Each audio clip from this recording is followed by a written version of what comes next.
इस आदमी से मेरा कोई रिश्ता नहीं, ये बात तुम याद रख। धैर्य रुद्र अंकल आंटी का बेटा है। बिल्कुल मेरा नाम है जी, और आज के एपिसोड बेसिकली कल वाला जो लूप एपिसोड था उसका ही फेज 2 होता है। हालांकि इसको सेटअप करने की पूरी कोशिश की जाती है कि जो सच्चाई इन लोगों को खुद बतानी थी वो चीनी आकर के क्या बता देती। धैर्य को भी समझ में आ जाता है कि चीनी का आना और एक सच्चाई बताना ये दो फेसेस को अलाउ करती है। बात करें एपिसोड की स्टार्टिंग है, तो एपिसोड की स्टार्टिंग इमली और उसके डैड से होती है। वहां पर थरवाता है, बोलता है कि कौन सी सच्चाई बतानी है गाइस। तो वहां इमली बोलते प्लीज अब चले मैं बताती हूँ आपको। सभी लोग हॉल में चले लो, और वहां से रुद्र चला जाता है। ये लोग हॉल में आते हैं। लोग यहाँ पे जब पूछा जाता है कि आखिर क्या कारण है कि आखिर धैर्य और उसकी मॉम यहाँ पे आई हुई है, तो अब यहाँ पे आकर के बताता है रुद्र कि नहीं, दरअसल इनका घर जल चुका है, तो जिसका ना दरअसल हमारा धैर्य बहुत ही अच्छा एम्प्लॉय है, तो हम लोग तो उसको छोड़ नहीं सकते ना। तो जिस कारण तब तक देखो ना रहने के लिए जो जगह बनाई गई है कंपनी में वो फुल हुई है। तो जब इनका घर बन जाएगा, जब फिर से रेनोवेट हो जाएगा, तो हम फिर से इनको भेज देंगे लोग, ठीक है। और ये बातें बोल करके सब जो उनको रखा जाता है, तो इनको गेस्ट रूम में रहने देते हैं लोग। अब देखो आता है आदमी और उनको गेस्ट रूम में लेकर चला जाता है। अपोजिट उसके बाद हमें सीन दिखाया जाता है जब समझो तो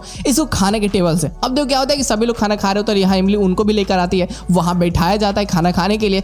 अब देखो थोड़ा सा अथर्व अनकंफर्टेबल महसूस कर रहा होता है धैर्य के साथ में खाने के लिए। हालांकि वो आंटी को तो यानी कला को तो एक्सेप्ट करता है, लेकिन धैर्य को वो एक्सेप्ट नहीं करता। तो अब देखो फिर भी कैसे भी इमली करके जगह बनाती है, वहां बैठाती है और खाने की पूरी क्या तैयारी हो जाती है, सभी लोग खाना खा रहे होते हैं। तो वहां पे रोटी लेने की बारी आती है, वो एक ही रोटी होती है। तो वहां पर अथर्व बोलता है कि मैं बस और ज्यादा एडजस्ट नहीं कर सकता, मैं जा रहा हूं अपने कमरे में, वहीं पे भिजवा दीजिएगा लो। अब देखो ये बातें बोल करके वहां से चला जाता है। तब तक क्या होता है कि चीनी की एंट्री होती है, और घर में जब वो आती है तो आते ही कांग्रेस देने लगती है कि अरे कांग्रेचुलेशन धैर्य, मिस्टर डी तुमने तो आज सच में कमाल कर दिया। वो बोलता है कि उसका हालत खराब होने लगती है कि यार मेरे पापा सामने खड़े हुए। वो बोलते हैं कि क्या करने, क्या धैर्य का घर है ना ये, धैर्य तुम बताया नहीं तुमने सच्चाई अपना। तो अब इमली अब उसको चुप कराने की कोशिश करती है, फिर भी वो नहीं चुप होती है और सारी सच्चाई वहां बला बला करके बोल देती है। और इतनी सच्चाई बोलने के बाद में ना रुद्र क्या था हालत खराब, सबकी पूरा आंखें खुल चुकी होती है कि भाई क्या हो रहा था। अभी भी अथर्व को भरोसा नहीं हो रहा था कि यार सच में डैड ऐसे कैसे कर सकते। बेसिकली वो टेबल जैसे साफ कर रहा होता है ना, उसके ऊपर का गिरता बस टेबल को हटाता है। इसका ध्यान उस फोटो पे जाता है, तो जैसे फोटो को निकालता है बस इसका दूसरा हिस्सा तो इसके पास होता ही है। उसको जब ज्वाइन करके देखता है तो धैर्य की मॉम और इसके डैड का फोटो होता है। तो यहाँ पे धैर्य की मॉम भी गुस्सा होती है धैर्य पे इस चीज के लिए, क्योंकि धैर्य ने वो फोटो लेकर के गया था। जब इसने पूछा था तो धैर्य ने झूठ बोला था कि नहीं वो फोटो दरअसल इधर इधर ही हो गए, लेकिन पता चलता है वो तो इधर फोटो यहाँ पे थी।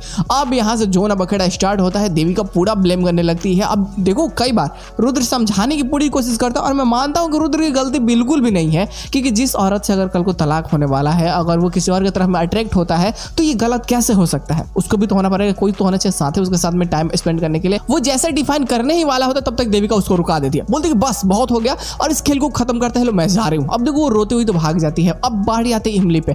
अब देखो इमली पे आती है तो इमली समझाने की कोशिश करती है, तो वहां अथर्व उल्टा इस पे ही भड़क जाता है। तो यहां समझाती है कि ये सच्चाई मेरी नहीं है कि आप मेरे पे गुस्सा कर रहे हैं, ये पापा की सच्चाई है और एकाएक कैसे बता सकते हैं। और हाँ रही बात बताने की, तो मैंने आपको बताने की कई बार कोशिश की, कई बार आपके हमारे बीच में कोई तीसरा आ जाता था, लेकिन मैंने पार्टी वाले रात आपको बताया भी था, लेकिन आप उसमें दरअसल बहुत ज्यादा ड्रिंक करने के कारण समझो तो बेहोशी की हालत में चले गए थे। तो यहाँ बोलता है कि अच्छा तो ये मेरी गलती है ना कि मैंने सुन नहीं पाया। ओहो इमली बस करो। हेलो अब देखो सब कोई चले जाते हैं, लेकिन इसके साथ एपिसोड एंडिंग कर दी जाती है। लेकिन जो पोस्ट क्रेडिट सीन होता है वो पोस्ट क्रेडिट सीन पूरा पोस्ट क्रेडिट सीन नहीं होता, वो उसमें दरअसल कुछ ऐसी चीजें दी जाती है जिससे समझो तो तुम्हारा दिमाग घूम जाएगा। जिसमें अथर्व ये बोलता है कि जो हमारे बीच में सब कुछ ठीक है, क्योंकि ये धैर्य का बहुत सपोर्ट कर रही होती है, तो इसको ऐसा लगता है ना कि इमली ने जानबूझ करके उनको घर में लाया है। अगर ये नहीं लाती तो शायद वो चले जाते और सब कुछ ठीक रहता। फिर भी अगर ये घर में लाई है तो ये इसको ही गलत समझता है, जिसका इसको ही कई बार ब्लेम करता है। और वो ये बोलता है कि अगर आज के बाद से अगर कुछ भी ऐसी बातें तुमने फिर से झूठ बोली तो शायद सब कुछ खत्म हो जाएगा, हमारा रिश्ता भी। हालांकि एक छोटी सी लिप की बात चल रही है,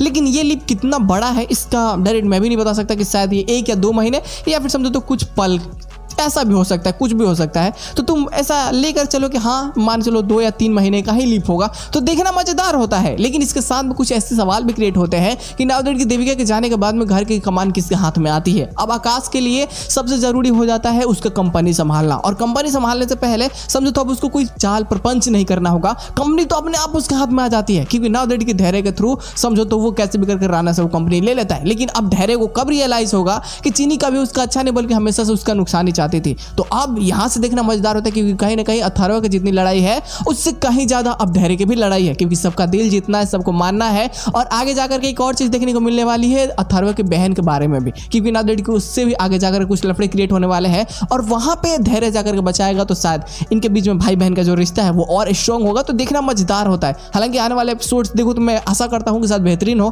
क्योंकि नाउ दैट कि ये कभी अपने ट्विस्ट को छिपाती नहीं है। तो ऐसा हो सकता है कि आने वाला एपिसोड धमाकेदार हो यार, मजा बहुत ज्यादा आएगा। हम लोग मिलते हैं बहुत ज्यादा।